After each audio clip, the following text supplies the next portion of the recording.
Martedì 16 giugno, San Ceccardo di Luni, vescovo e martire. È il 167° giorno dall'inizio dell'anno, ne mancano 198 al termine. Il sole sorge alle 5:21 e tramonta alle 21:01. La luna si leva alle 6:20 e tramonta alle 22:48.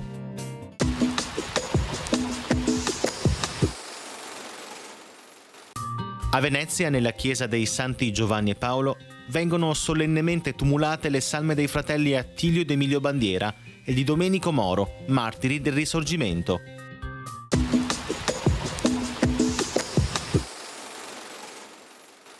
Le previsioni per domani.